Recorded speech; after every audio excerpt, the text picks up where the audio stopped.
दुरूद शरीफ पढ़।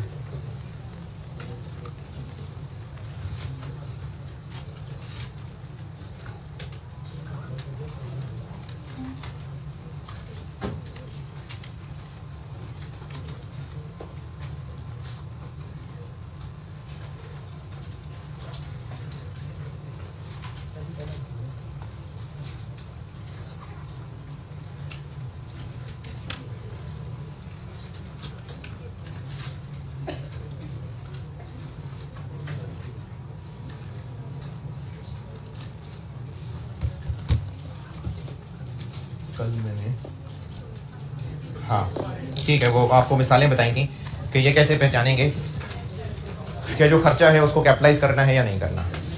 मिसालें दोबारा समझ लें। अगर खर्चा ऐसा है जो एसेट को जिस मकसद के लिए खरीदा था बस उसको उसमें मेंटेन रखने के लिए तो वो एक्सपेंस है, लेकिन अगर इकोनॉमिक बेनिफिट्स को बढ़ा देगा, अपग्रेडेशन हो जाएगी, कैपेसिटी बढ़ जाएगी, क्वालिटी बेहतर हो जाएगी, खर्चे बचने शुरू हो जाएंगे, लाइफ बढ़ जाएगी, तो फिर वो एसेट की कॉस्ट में ऐड होने वाला खर्चा है। डेप्रिसिएशन पे क्या फर्क पड़ेगा? क्यों फर्क पड़ेगा? क्योंकि अब अगर कॉस्ट ज्यादा हो जाएगी, नहीं लाइफ तो चलो ज्यादा हो रही है नहीं हो रही है, तो डेप्रिसिएट करने के लिए मजीद अमाउंट आ गए ना, तो डेप्रिसिएशन तो आइंदा की चेंज हो जाएगी फिर, इसलिए उसको मैं इस टॉपिक के अंदर कवर कर रहा हूं। कल मैंने यहां पर आपको एक हिंट्स का पोर्शन बताया था, उससे आगे चलते हैं।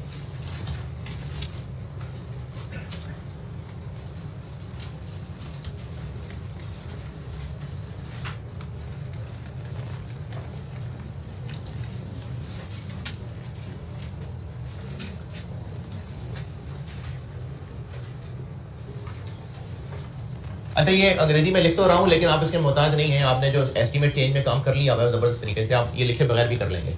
मैं ऐसी खिलाकर लिख रहा हूं।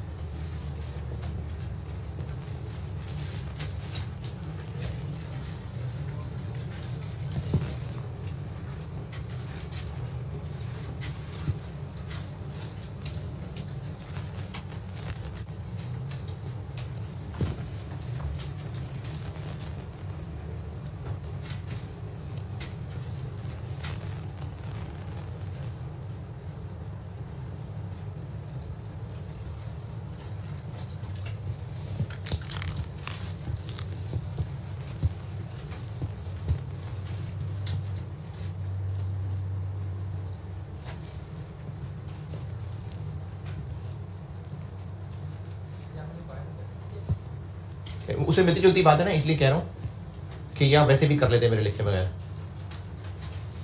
क्योंकि कॉन्सेप्चुअली तो वही बात है कि जो हो गया तो हो गया, अब जो डेप्रिशिएट करने के लिए है उसको अब बची हुई लाइफ पे बांट देंगे। तो ये कॉन्सेप्चुअली वही काम है जो एस्टीमेट चेंज में भी कर रहे थे। अच्छा, वो कल एक बच्चे के सवाल से मुझे लगा कि कुछ कंफ्यूजन रह गई है। एस्टीमेट चेंज में मैंने आपको 2 पॉइंट लिखवाए थे। एक पॉइंट ये लिखवाया था कि अगर एस्टीमेट चेंज हो रहा है किसी इंसिडेंट की वजह से, फॉर एग्जांपल एक्सीडेंट, और उसकी डेट बताई हुई है, तो उस डेट से पहले पुरानी डेप्शन, उस डेट के बाद नई डेप्शन। फिर उसके बाद मैंने एक पॉइंट लिखवाया था जो असल में पहले कर रहे थे कि अगर बस कहा है फलाने साल में, डेट नहीं बताई, ड्यूरिंग ईयर, तो ये मैंने 2 बातें लिखवाई थी। अब 1-2 बच्चों के सवालों से मुझे लगा कि शायद ये जो मैंने ड्यूरिंग द ईयर की बात की है इसमें कुछ क्लैरिटी की कमी रह गई। कल जो सवाल इसी के हवाले से किया था, 1 जनवरी 20 को या 21 को, पता नहीं, 1 जनवरी 21 को वो एक्सीडेंट की वजह से लाइफ 2 साल थोड़ी हो गई थी।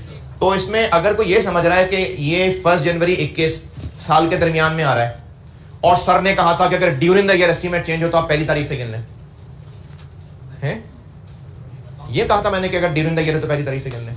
नहीं, मेरा कहने का मतलब ये था कि अगर तो आपको कोई खास वजह बता दी और उसकी डेट बता दी तो फिर उस डेट के अकॉर्डिंग चल लें। उस डेट से पहले पुरानी डेप्शन, उस डेट के बाद, और उसकी वजह है, उसकी वजह यह है कि एक्सीडेंट हुआ है तो लाइफ चेंज हुई है। उससे पहले सब हंसी खुशी रह रहे थे, उस दिन की वजह से चेंज आई है, तो उस दिन के बाद हम नई डेप्शन ले रहे थे, उस दिन से पहले पुरानी डेप्शन ले रहे थे। लेकिन जब इस तरह का कोई खास वाकया नहीं है, कोई खास डेट नहीं बताई, बस वैसे ही कह दिया कि 2021 में एस्टीमेट चेंज हो गया, कोई खास वाकया, कोई खास डेट नहीं बताई, तो फिर कुछ अचानक नहीं हुआ। नहीं समझेगा। देखें, एक एसेट है जो हम ओवर अ पीरियड यूज करते आ रहे थे, ओवर अ पीरियड यूज हो रहा था, और 2-4 साल गुजरने के बाद पता चला कि नहीं, ये उतने साल नहीं चल सकेगा। तो ये अचानक 17 अगस्त की सुबह सुबह अंदाजा हुआ हमें, यानी 17 अगस्त की सुबह कुछ ऐसा हुआ कि अब वो एसिड की लाइफ वो नहीं रह जाएगी? नहीं, तो अचानक कुछ नहीं हुआ। इसकी सवाल में पहचान ये है कि आपको फिर कोई डेट नहीं बताई होगी, बस कहा होगा ड्यूरिंग 2020 एस्टीमेट राइज हो गया। ये जो मैंने 2 पॉइंट लिखवाए थे ना, उनमें फर्क समझाने की कोशिश कर रहा हूं।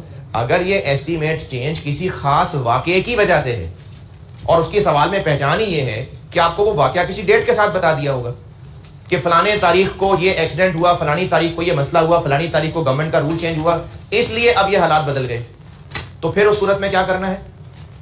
उस डेट से ऑनवर्ड और बैकवर्ड देखना है। लेकिन अगर कोई डेट नहीं बताई तो ये यकीनन को खास वाकया नहीं था, बस वैसे ही कह दिया ड्यूरिंग ईयर 2019 चेंज हो गया, फिर उस सूरत में क्या करें? फिर पहले दिन से ले लें। ये उन दोनों बातों में फर्क है कि अगर आपको कोई खास वाकया बताया है और उसकी पहचान ये है कि एक डेट के साथ वाकया बताया होगा, फिर क्या करना है? उस डेट के हिसाब से चलना है, उससे पहले पुरानी, उसके बाद नई डेप्रिसिएशन। लेकिन अगर एज सच कोई वाकया, कोई खास डेट नहीं बताई, बस वैसे ही कह दिया ड्यूरिंग 2021 एस्टीमेट रिवाइज हो गया, तो फिर 21 के पहले दिन से ही एस्टीमेट रिवाइज हो गया। इसमें क्या होगा? कैपेक्स में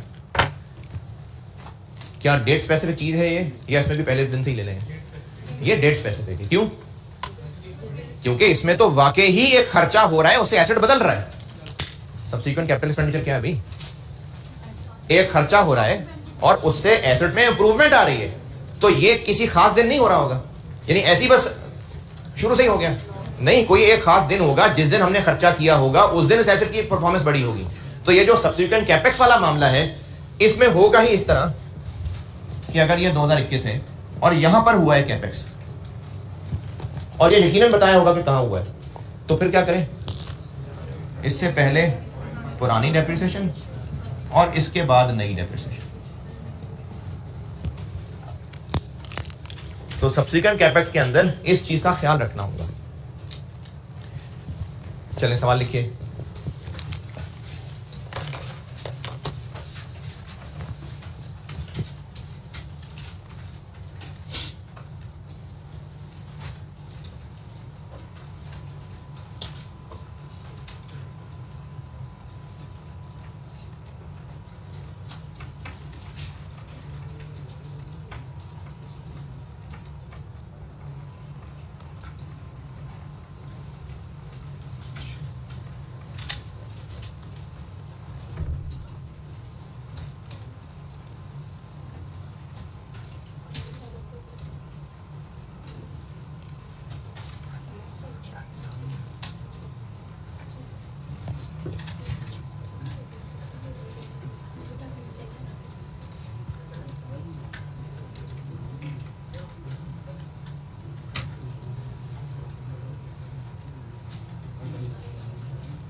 चलें, सवाल लिखें।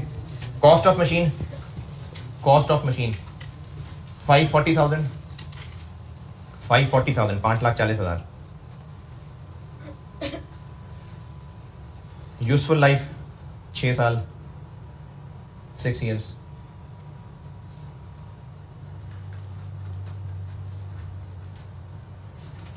Date of purchase 1 January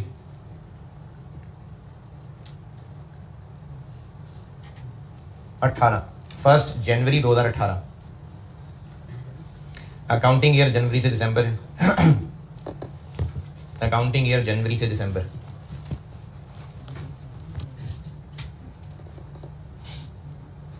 on 1 July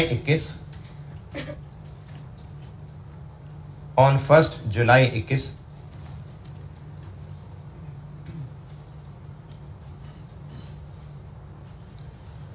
rupees 99,000 99,000 were incurred on upgradation of machine. 99,000 रुपए खर्च किए हैं 1 जुलाई 21 को on upgradation of machine.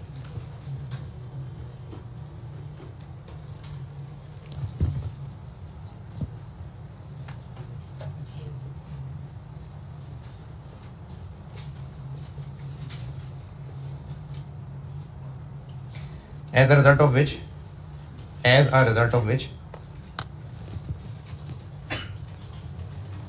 life was increased by, as a result of which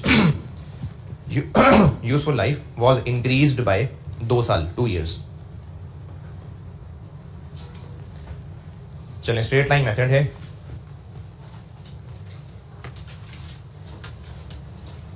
और हमसे रिक्वायर्ड है journal entries for the year ending, journal entries for the year ending 31 दिसंबर 21.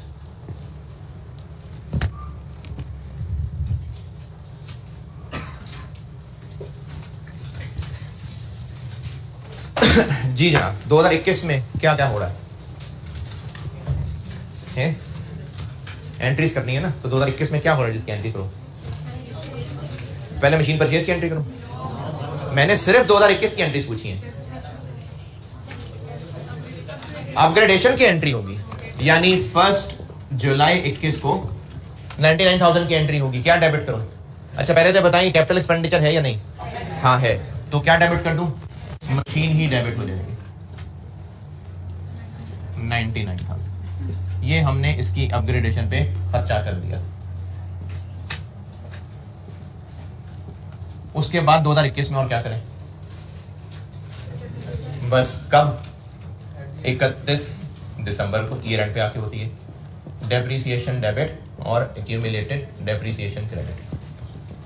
करें जी calculate, आप करें कैलकुलेट. आरवी नहीं है तो क्या करें? 0. स्ट्रेट लाइन मेथड है, आरवी नहीं है तो 0. करें डेप्रिसिएशन 2021 की कैलकुलेट.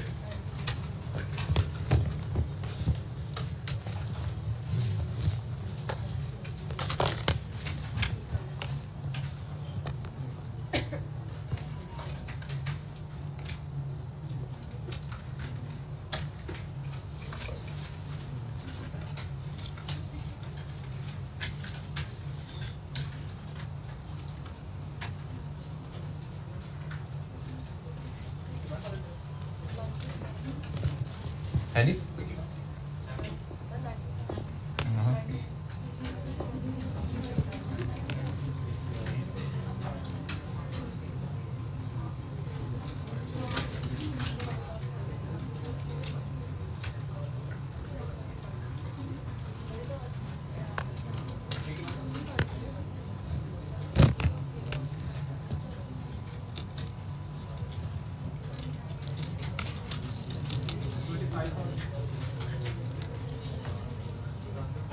है जी?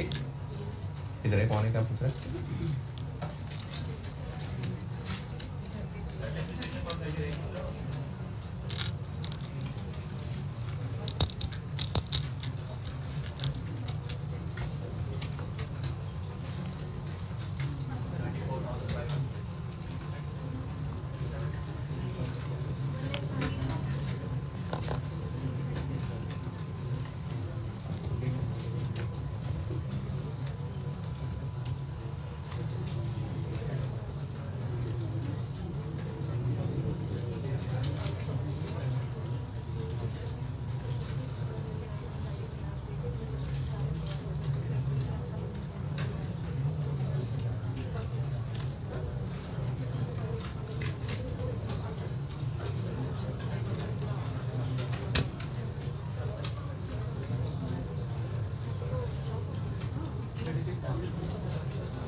पूरे साल की 6 महीने मिला के, पहले वाले भी.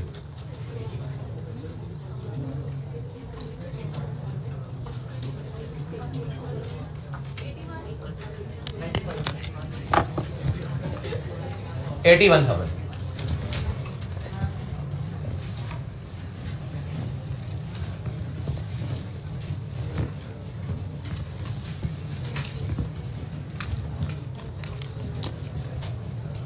स्ट्रेट लाइन मेथड है। पहले कितनी डेप्शन होती थी? 90। 2018 पूरा गुजरा, 2019 पूरा गुजरा, 2020 पूरा गुजरा, और इनमें 90,000 डेप्रिसिएशन हुआ करती थी। फिर 2021 में, यानी 1 जनवरी 21 से 31 दिसंबर 21, यहां पर 1 जुलाई 21 को हुआ खर्चा, तो इससे पहले पुरानी वाली डेप्शन चलेगी, लेकिन 6 महीने तो 45,000। अब इस पोर्शन पे आते हैं। एसिड की कॉस्ट 540 थी, 99 हो गई 639, लेकिन अब हम फिर से इसको डेप्रिशिएट नहीं कर सकते। इतना सारा तो पहले ही हो गया था। कितना सारा हो गया हुआ था? 98 था, 92 था, 93 था और 45 एक था, 315। तो ये बाकी इतना रह गया हुआ है। फिर 2 3 2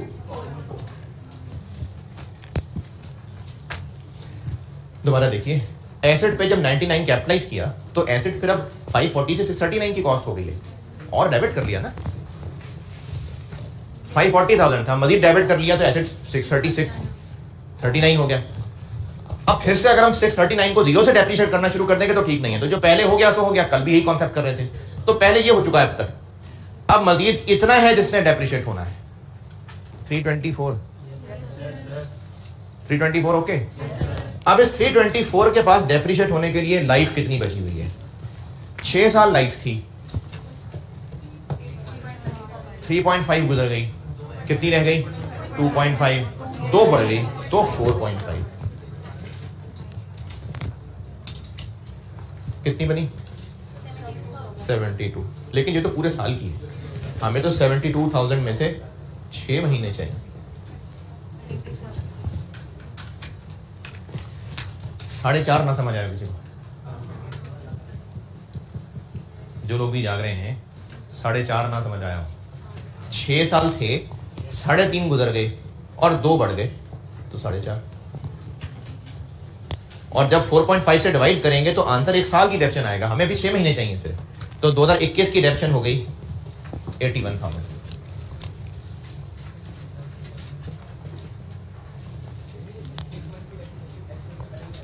नहीं, डेप्शन तो ईयर एंड पे चार्ज करते हैं ना। वो जो आप बात कर रहे हैं ना, वो करेंगे हम रीवैल्यूएशन में और इम्पेयरमेंट में। यहाँ तो वैसे ही बस साल के एंड पे कर रहे हैं, वो रीवैल्यूएशन में करेंगे और इम्पेयरमेंट में करेंगे।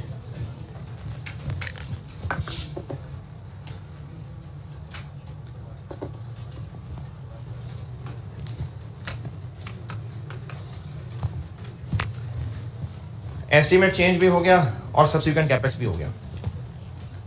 बाकी आगे चैप्टर में ना इनकी प्रैक्टिस आएगी फिर, ये नहीं कि बस इसको छोड़ दिया मैंने।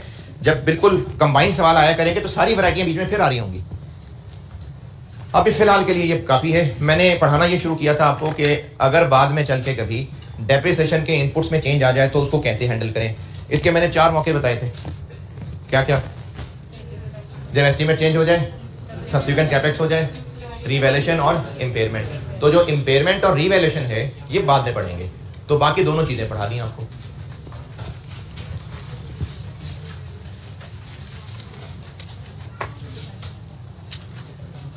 काफी है कि और सवाल करा? चले जी, एसेट खरीद लिया, उसको डेप्रिशिएट क्या करूं? अभी तो ये ऐसे उठाया मैंने बस अभी तो।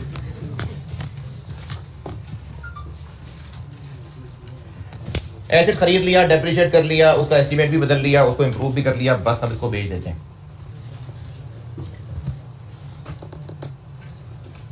ये नोट कर लें फिर बेचते हैं।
जी अगर हाँ बेहतर है कि आप सवाल यह है कि जब डेप्रिसिएशन रेट कैलकुलेट किया रिड्यूसिंग बैलेंस में और उसका आंसर आ गया 26 पॉइंट समथिंग, तो उसको 26 ही रहने दें या 26 पॉइंट समथिंग करें, तो बेहतर है कि आप 2 डेसिमल तक चल लें, यानी 26.36 कर लें, 26 तक ना रुकें।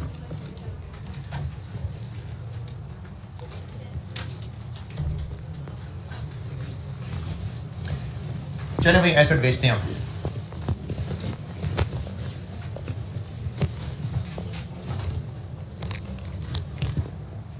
डी रिकग्निशन,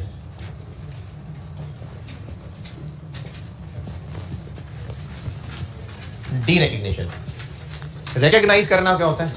रिकग्निशन शुरू में पढ़ा था कि हम जब पीपी खरीदेंगे तो उसको रिकग्नाइज करेंगे, रिकॉर्ड करेंगे, रिकॉर्ड करना, रिकग्नाइज करना। डी रिकग्निशन बुक्स में से निकाल देना, ना रिकॉर्ड करना नहीं, डी रिकग्नाइज, रिकॉर्ड था अब निकालना है इसको बुक से। क्यों निकालें बुक्स में से? फिर वो कहेगा मुझे क्यों निकाला, क्यों निकालें भी बुक्स में से? क्योंकि अब वो हमारी बुक्स में रहने के काबिल नहीं है। अब या तो वो बेच रहे होंगे या बस फेंक रहे होंगे। नंबर इसमें 2-3 बातें लिखूंगा, पहला लिख रहा हूं, an asset shall be derecognized. अच्छा, डी रिकग्नाइज का मतलब है बुक्स में से निकाल देना। बुक्स में से क्या निकाल देना? एसेट की कॉस्ट का अकाउंट बना हुआ था वो भी खत्म कर दें, एक्यूमुलेटेड आने दें, नहीं वो भी खत्म कर दें, तो एसेट को हम बुक्स में से निकाल देंगे।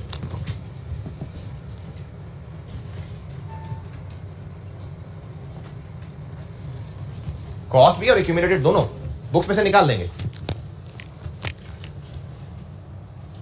जब या तो बेच रहे होंगे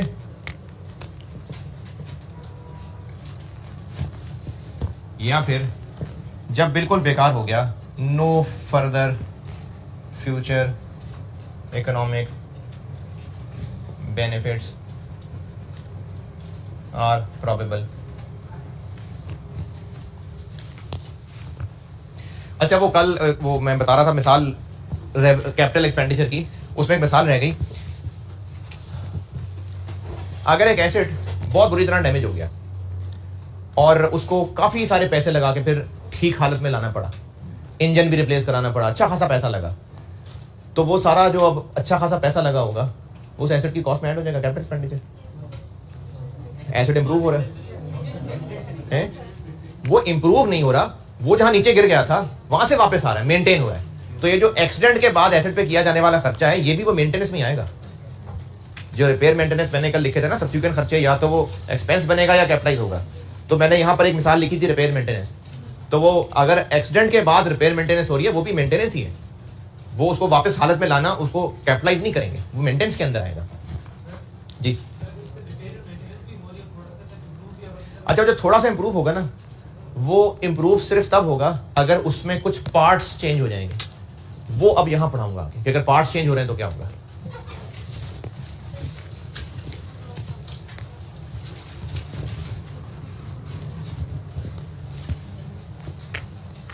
तो एसेट बुक्स में से निकल जाएगा जब या तो बेच देंगे या बिल्कुल बेकार हो जाएगा। अच्छा, जब बुक्स में से निकालेंगे तो जितने का बुक्स में मौजूद था उतने ही का लाजमी बेचेंगे, कम ज्यादा हो सकता है ना, तो बेचते हुए प्रॉफिट या लॉस हो सकता है। तो वो जो प्रॉफिट या लॉस होगा, वो प्रॉफिट हुआ तो हमारे लिए एक इनकम है और लॉस हुआ तो एक एक्सपेंस है।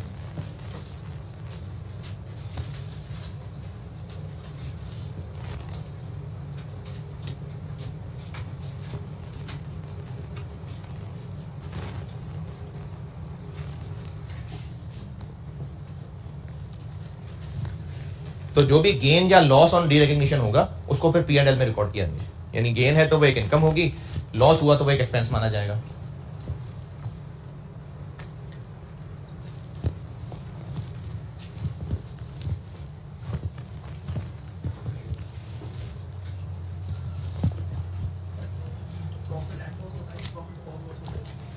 ये प्रॉफिट एंड लॉस अकाउंट कहते हैं इसको, profit and loss account. Standard में तो स्टेटमेंट ऑफ कॉम्प्रिहेंसिव इनकम है, वैसे प्रॉफिट एंड लॉस अकाउंट होता है। Profit and loss account.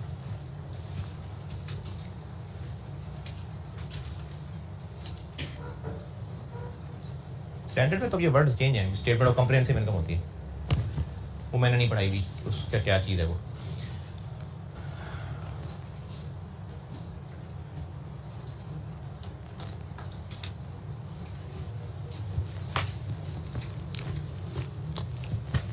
अच्छा, तीसरा पॉइंट इसमें लिख देता हूं, इसको भी सब समझाता कुछ सवालों के बाद हूं। अभी लिख देता हूं, कुछ सवालों के बाद समझाऊंगा।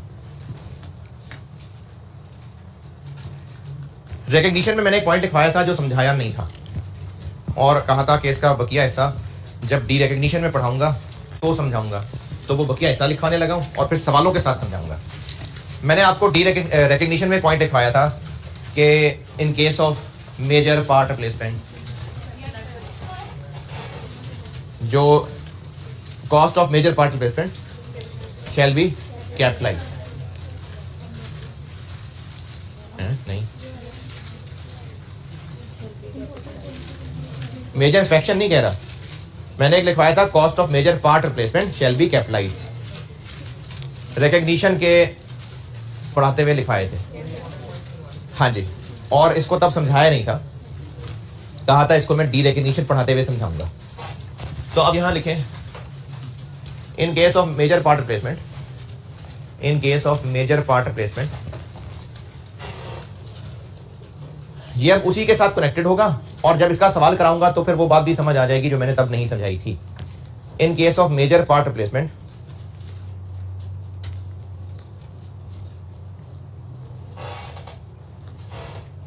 Carrying amount of replaced parts, carrying amount of replaced parts shall be derecognized, shall be derecognized। इसका मतलब अभी छोड़े, सवाल कराऊंगा तो समझाऊंगा। In case of major part replacement, carrying amount of replaced parts shall be derecognized। इसका मतलब सवाल के साथ समझाऊंगा, अभी बस लिख लिया। चलें, अब ये जो डी रिकग्निशन में इतना कुछ लिखा है ना, अब इसकी न्यूमेरिकल प्रैक्टिस करते हैं।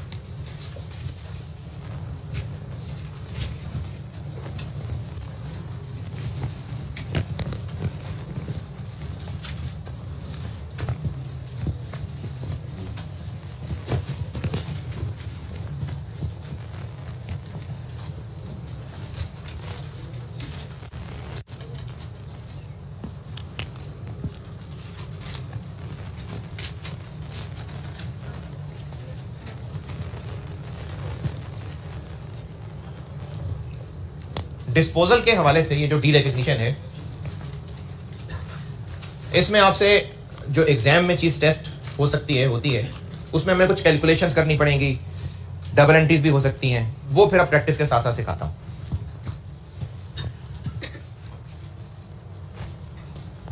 अच्छा, एक बात वैसे इधर ही लिख लें, अगर ब्रैकेट में थोड़ी जगह है तो इधर इसके साथ, अगर जगह तो लिख लें तो खैर है, कोई बात नहीं।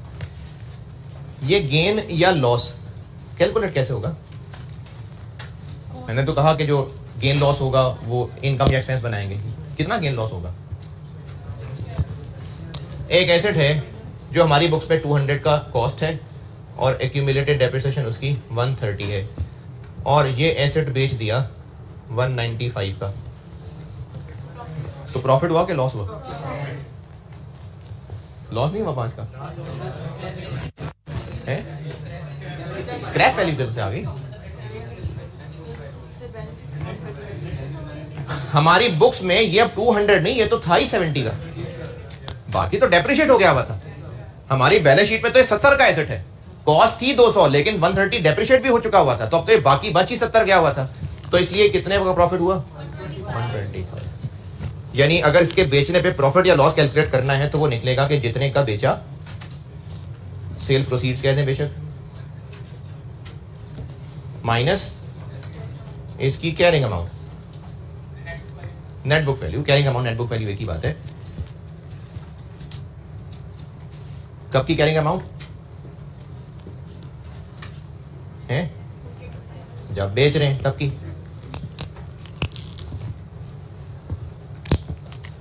तो उस पर जो प्रॉफिट एंड लॉस होगा वो जितने का बेचा माइनस जितनी उस वक्त उसकी कैरिंग अमाउंट थी।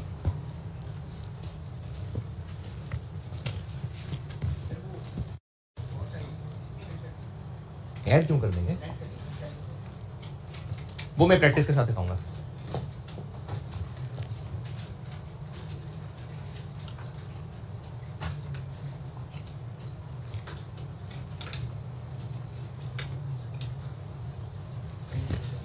अच्छा, मैं इसकी प्रैक्टिस कराऊंगा, इसके करते हैं प्रैक्टिस, कैलकुलेशन, डबल एंट्रीज वगैरह।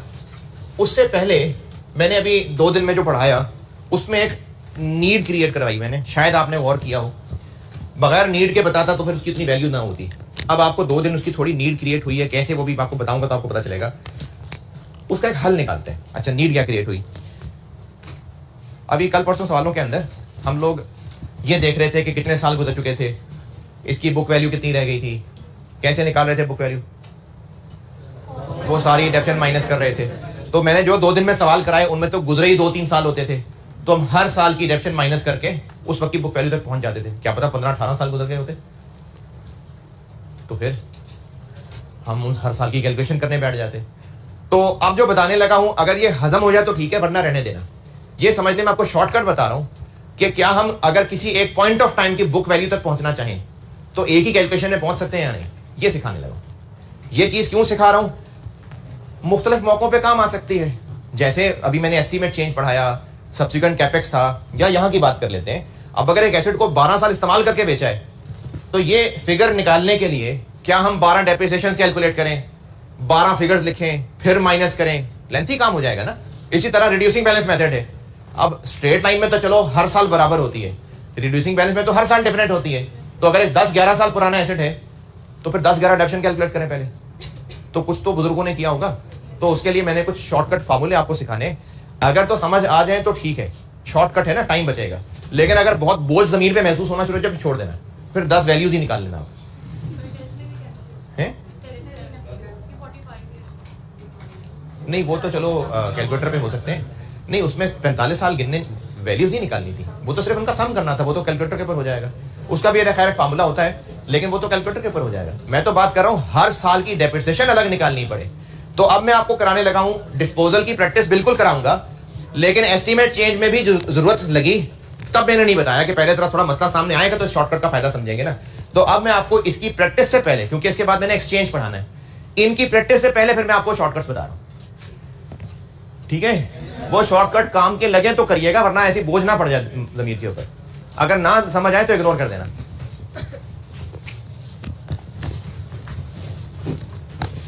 डी रिकॉग्निशन पे बाद में आएंगे, पहले सीखते हैं शॉर्टकट्स।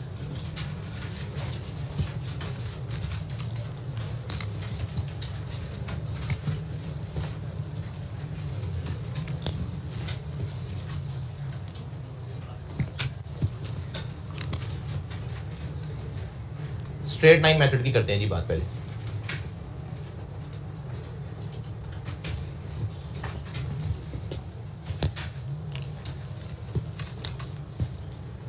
अगर किसी एक पॉइंट ऑफ टाइम की नेटबुक वैल्यू निकालनी हो,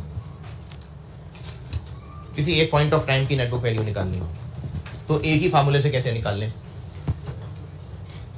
netbook value at point of time अगर निकालनी हो तो कॉस्ट माइनस। अच्छा, ये फार्मूले रटने की बजाय जो मैं समझाऊंगा ना उस पर भी ज्यादा ध्यान दीजिएगा। फार्मूले बेशक याद कर लीजिएगा, लेकिन मेन मकसद ये है कि आपको ये चीजें समझ आए, वरना अगर बगैर समझे बहुत सारे फार्मूले हो जाते हैं ना तो फिर अजीब सी टेंशन बन जाती है।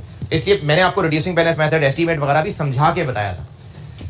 नेटबुक वैल्यू कॉस्ट से कैसे निकलते हैं? Cost minus accumulated. अच्छा, एक्यूमुलेटेड क्या होती है? आज तक की। तो स्ट्रेट लाइन मेथड है,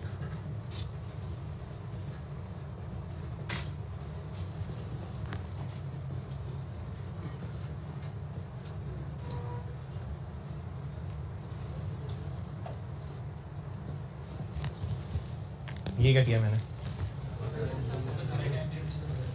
जितना आज तक टू डेट, जितना आज तक टाइम पीरियड हो गया उसे मल्टीप्लाई कर दें। जैसे अगर 4.5 साल हो गए, 1 साल की डेप्रिसिएशन इनटू 4.5, ये क्या बन जाएगा? Accumulated depreciation. कॉस्ट में से माइनस करें तो बुक वैल्यू आ जाएगी। नहीं, थोड़ा सा। अगर किसी एक पॉइंट ऑफ टाइम की बुक वैल्यू निकालनी है, स्ट्रेट लाइन मेथड है, तो कॉस्ट में से एक्यूमुलेटेड माइनस कर दें। एक्यूमुलेटेड क्या होगी? एक साल की डेप्रिसिएशन इनटू जितना टाइम गुजर चुका। ये चीज है एक्यूमुलेटेड डेप्रिसिएशन।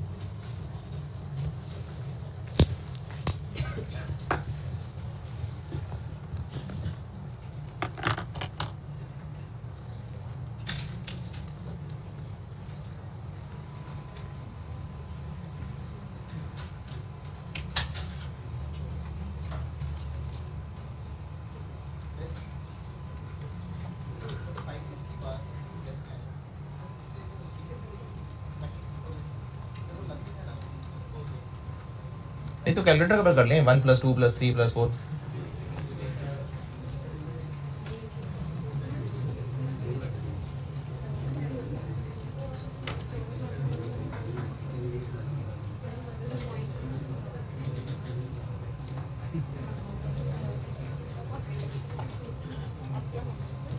नोटेड? सवाल लिखें।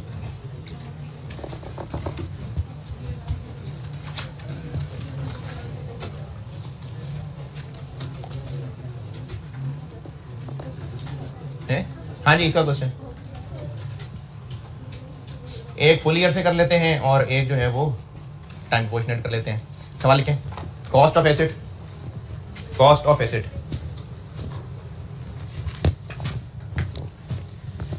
240,000, 240, 2,40,000। Useful life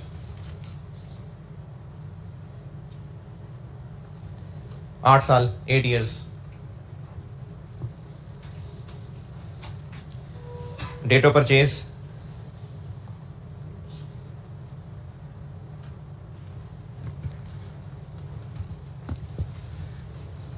first May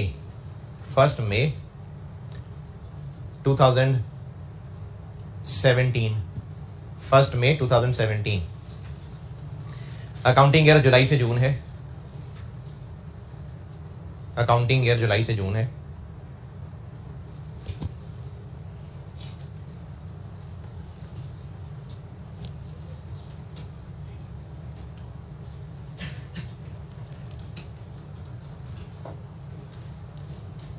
Asset was sold, asset was sold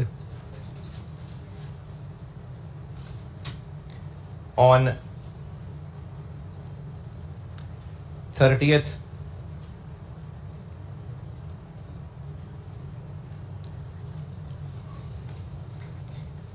नहीं 31st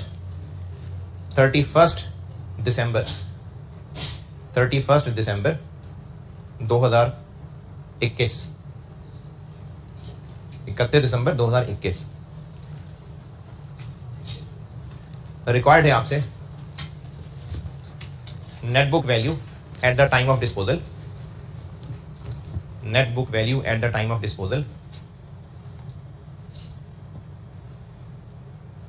if depreciation is charged, if depreciation is charged। अब इस चार्ज के बाद नीचे दो पार्ट्स हैं, चार्ज दो होते हैं कॉलन, उसके नीचे दो पार्ट्स हैं। पार्ट ए है ऑन मंथली बेसिस और part be on full year basis. यानी अगर मंथली बेसिस पे चार्ज होती हो तो बुक वैल्यू क्या होगी, और अगर वो फुल ईयर बेसिस वाला हो तो बुक वैल्यू क्या होगी। करिए कैलकुलेट। अच्छा, फुल ईयर बेसिस तो चलो आप गिन लेंगे, मंथली बेसिस में अब ये महीने आ गए ना, तो एनुअल डेप्रिसिएशन डिवाइड बाय 12 क्या बना, एक महीने की डेप्रिसिएशन इनटू जितने टोटल महीने गुजरे। क्योंकि अब आप वो 4.5 और 4.25 और 4.25 साल नहीं गिन सकेंगे क्योंकि बहुत डिफरेंट से महीने हैं।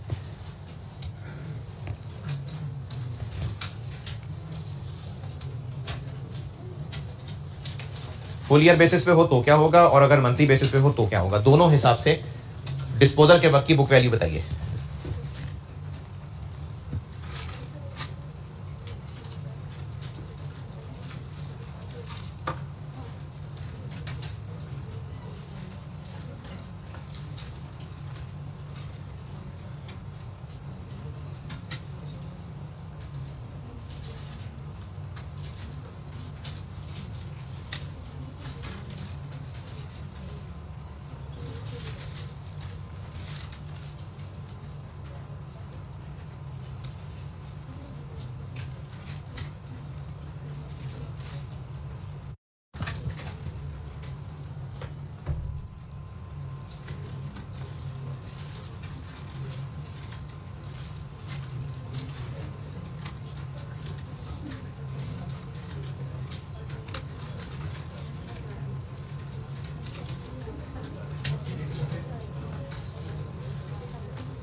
चल देखते हैं।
पता नहीं, देखते हैं। हाँ जी, कर लिया तो कर बताऊं। मंथली बताता हूं जी। पहले जब बेचा तो कॉस्ट कितनी 240, एक साल की डिडक्शन हो गई 30। अगर तो ये टाइम पीरियड गिनने में आसान हो ना, 4 साल 3 साल 3.5 साल, तो फिर तो आप 3 3.5 लिख दें। लेकिन ये तो महीने हैं टेढ़े मेढ़े से, तो फिर ऐसा करते हैं कि ये क्या किया, ये क्या हो गया, एक महीने की डिडक्शन आ गई। अब महीने गिन लें। 2017 में 1 मई को किया था, 2 महीने वहां गए, 18 पूरा, 19 पूरा, 20 पूरा, 21 पूरा। दोबारा अकाउंटिंग ईयर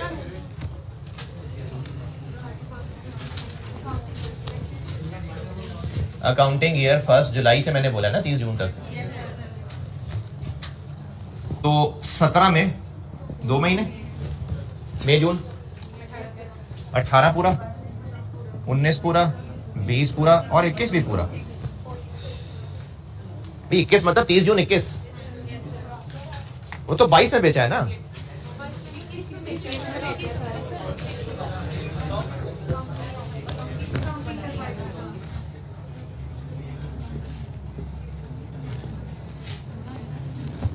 इधर बेचा है, इधर, तो वो ईयर 2022 है ना। अच्छा चले छोड़े, अकाउंटिंग ईयर में गिनने में मुश्किल हो रही है आपको, दफा करें अकाउंटिंग ईयर, महीने ही गिनने ना, छोड़े। 2017 कैलेंडर ईयर गिन लेते हैं, महीने गिनने में आसानी हो जाएगी। कैलेंडर ईयर गिनते हैं, गिनने तो पूरे महीने हैं, 17 में कितने। अब मैं कैलेंडर ईयर गिन रहा हूं, 1 मई से 8, 18 पूरा, 19 पूरा, 20 पूरा, 21 भी पूरा। 4 साल और 8 महीने। 4 साल में कितने महीने हो गए 48 और 8,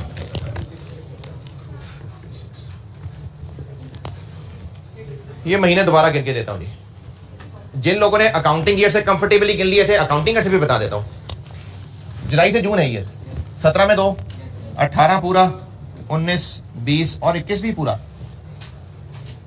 अकाउंटिंग ईयर 21 क्या होगा, 1 जुलाई 20 से 30 जून 21, तो 30 जून 21 नहीं गुजर गया था, गुजर गया था। 21 में पूरा, 22 में 6 महीने। भैया अकाउंटिंग ईयर 22 है ना। कब बेचा एसेट, 31 दिसंबर 2021 को, तो वो अकाउंटिंग ईयर 22 हुआ ना जुलाई से जून वाले में। तो जो लोग अकाउंटिंग ईयर में ठीक गिन पा रहे हैं ये देख लें 56, और जिनको अकाउंटिंग ईयर में महीने गिनने में मुश्किल हो कोई बात नहीं, कैलेंडर से गिन लें। तो 1 मई 17 से कैलेंडर के हिसाब से देख लें तो 8 महीने, 18, 19, 20, 21 पूरा, तो 48 महीने और 8 56 महीने। कितना हो गया 1 लाख। तो जब एसेट बेचा उसकी बुक वैल्यू 1 लाख थी, और अगर फुल ईयर चलें तो फुल ईयर तो अकाउंटिंग ईयर ही देखना पड़ेगा। 17 में एडॉप्शन हुई, कितने महीनों की? अबे यार फुल ईयर है भाई, फुल ईयर बेसिस। 30 जून 17 में मौजूद था, पूरा साल।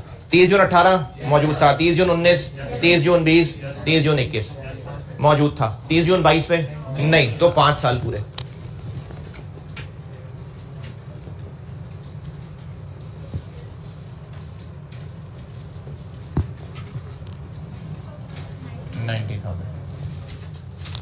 ये फुल ईयर वाली गिनती समझ नहीं आई।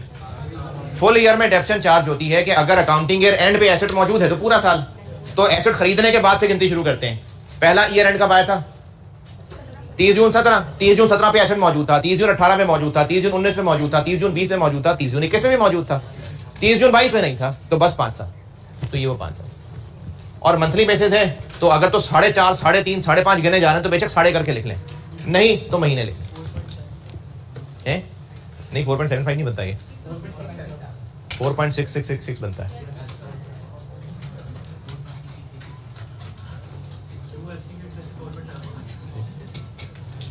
स्ट्रेट लाइन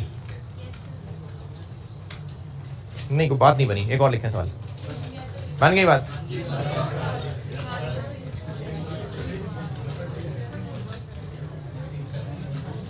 चले एक लिखे, ये होमवर्क कर लेना, मैं रिड्यूसिंग कराता हूं।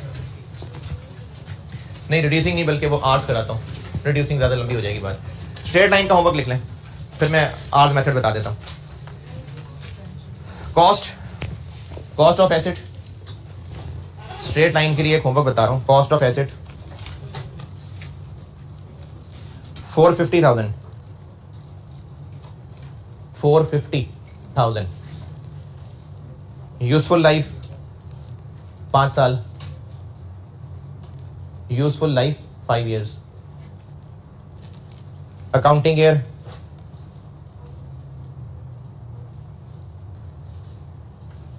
जुलाई से जून, अकाउंटिंग ईयर जुलाई से जून। Date of purchase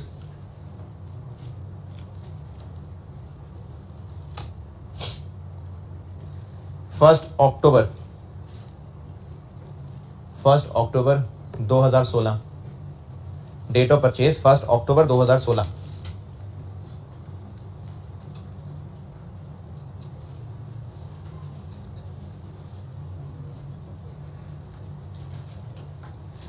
asset was sold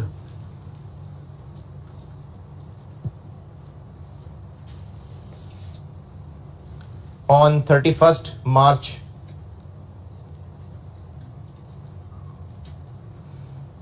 2020, 31 March 2020। Requirement same है कि डिस्पोजल के टाइम की बुक वैल्यू बता दें, अगर मंथली बेसिस पे होता है तो क्या, और फुल ईयर बेसिस पे होता है तो क्या।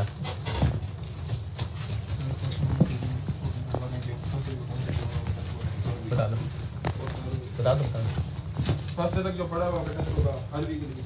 थर्सडे तक नहीं जो पढ़ा, थर्सडे से थर्सडे। आप लोग मुझसे हर मंडे को या हर सैटरडे को पूछ लिया कीजिएगा कि जो अब अगले थर्सडे को टेस्ट आ रहा है वो क्या सिलेबस होगा। वेडनेसडे को, क्योंकि हो सकता है कोई चीज मैं ज्यादा कर लूँ, कम कर लूँ, तो इसलिए थर्सडे नहीं, टेस्ट हर वेडनेसडे को होता है। और आप मुझसे हर टेस्ट को 3-4 दिन पहले पूछ लिया करना कि इस टेस्ट में क्या आना है। हाँ जी, वो वापस मिल गया आपको? वापस मिल गया। क्या देने आज? चलो कल करता हूँ डिस्कस, याद कराना।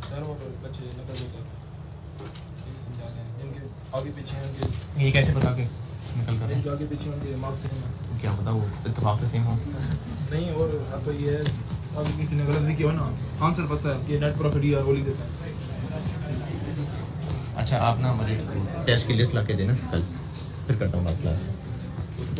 हाँ तो वो कल दोबारा ला देना, इधर उधर हो गई। अभी जो अगले हफ्ते में बुध को टेस्ट होगा उसमें जितना भी सैटरडे तक पढ़ लिया होगा वो सारा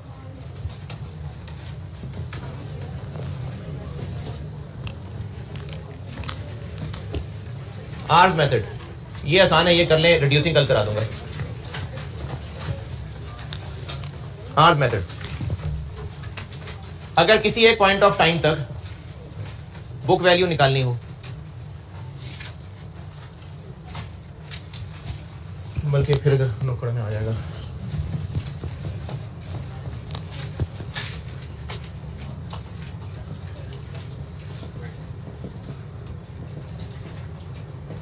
जी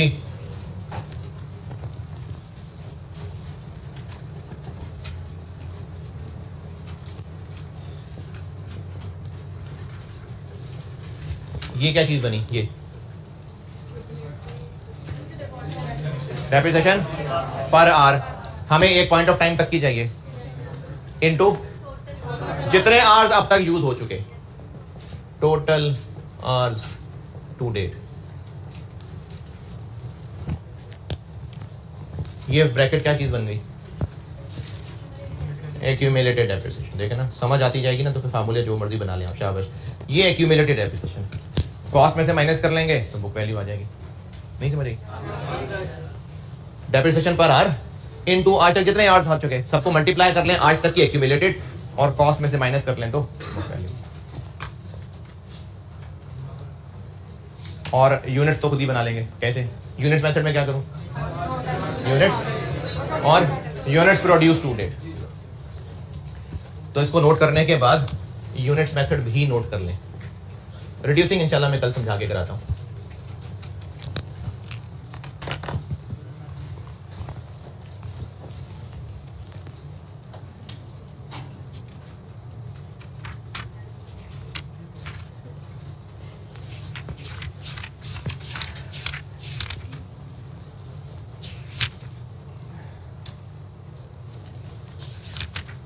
कल मैंने सुनाई थी कोई भी? अच्छा, कोई आखिरी याद हो किसी को?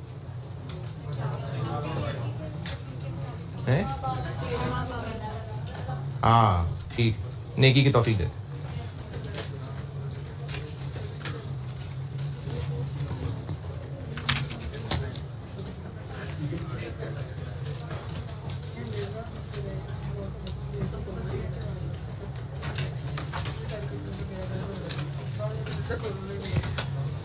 अच्छा, ये एक हदीस अगर अभी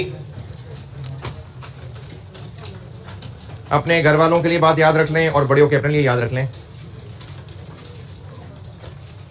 अगर आपकी फैमिली में ऐसी अपॉर्चुनिटीज हो और अम्मा अब्बा इस बात को लिफ्ट ना कराते हों तो उनको प्यार से समझा के ये अपॉर्चुनिटी अवेल करवा लें।